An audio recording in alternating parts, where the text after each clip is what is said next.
Welcome to this brief review of Boris Gelfand versus Anand's game. The idea is to show you plans in the Maroczy Bind against the accelerated round. Feel free to pause the video to find the moves by yourself in the critical moments. I'm gonna be letting you know. Let's get started. The game started by knight f3, which is going for a ready variation, and after c5, black is inviting white to go for the Sicilian, even though it didn't start it like that with the king's pawn. But white went for c4, and this is a position achieved by using the English variations on IC6, and we are in accelerated dragon position. After bishop g7, we'll get the Maroczy Bind, knight f6. Here there are many lines between, some of them are knight g4.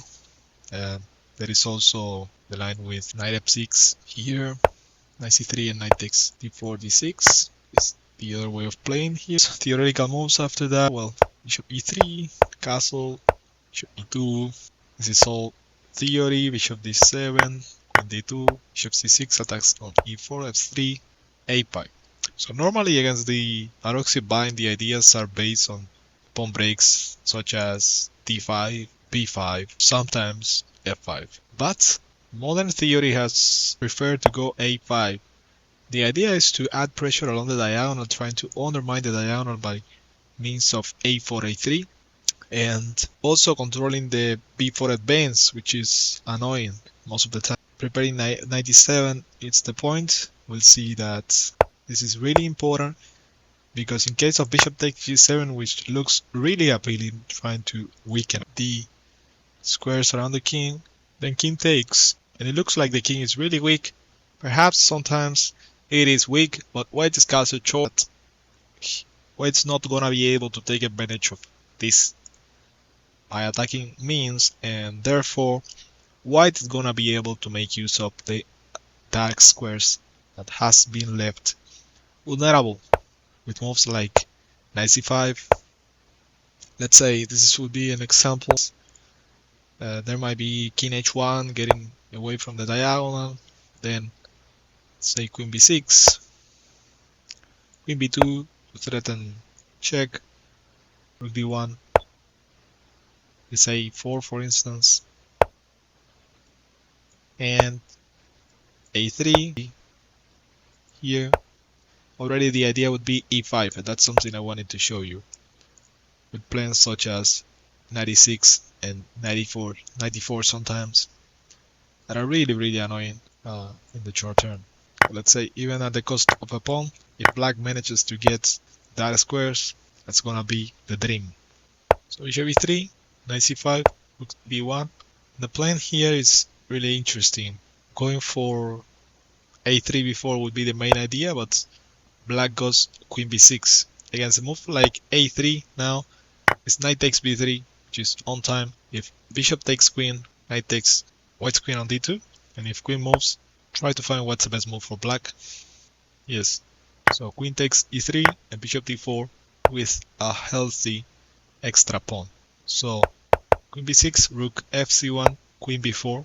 It's really artificial, but it's effective. Try to find what is white's best plan here. So rook c2 is white's best plan, followed by queen c1, a3, and b4 would be the idea. So here, rook fc1, queen c1, queen b6, because a3 and b4 are coming. So queen b6, a3 anyway. Now knight takes b3 is not effective, it loses material. So queen d8 and queen d2, getting ready to play b4. b4 now would be premature. So here e6. e6 idea is to go bishop e5 and queen h4. Bishop f1, bishop e5, b4. Now, do you trade knights?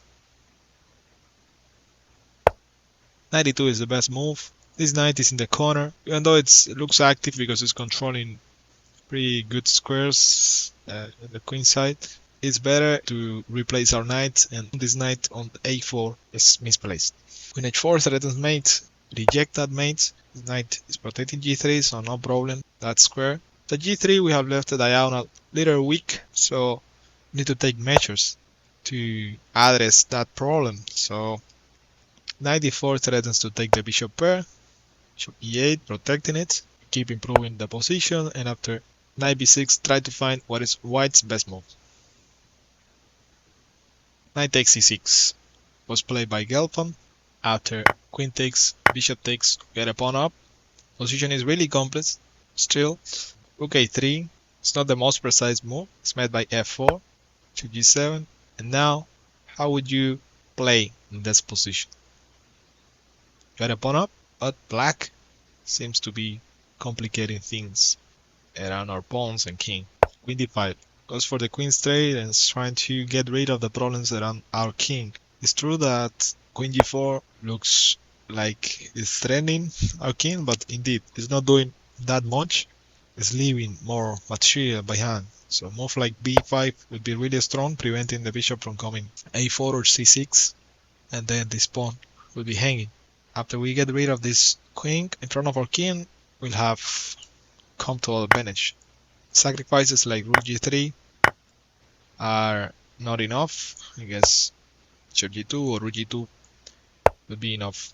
So bishop c6, queen takes c6, bishop g2, e5. How would you play here? Looks like black is more active, but our position is really solid and his position is too weak. So rook d2. Better was b5 here, intermediate.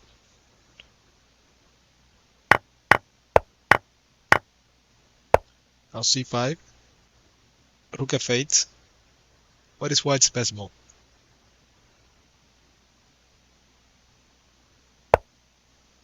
So e5. Takes f4. Now this is another critical moment. How can you keep on with the initiative?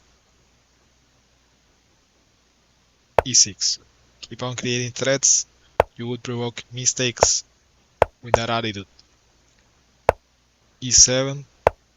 And now the decisive mistake, rook e2. He was not able to calculate accurately. After rook a2, let's say king to f3 and rook a e2, position would be equal because we have effectively controlled the e7 pawn. I guess move like bishop d8 would be good to be played, but there is g5 and it threatens our king because it's playing g4 and bishop e1, which is mate, unless we give the exchange up. Move like h3 will lead to mate. How is checkmate here? Yes, so check on e3 with the 4th rank rook, and after rook e2, rook f2, rook f4. So in continue rook e2, king f1, rook a2. Now what is white's best move? This is a very important moment in this game. c7, a3, rook e1, check, g1, bishop takes. Now what to play? King h1, bishop takes, rook takes, and white's position is winning.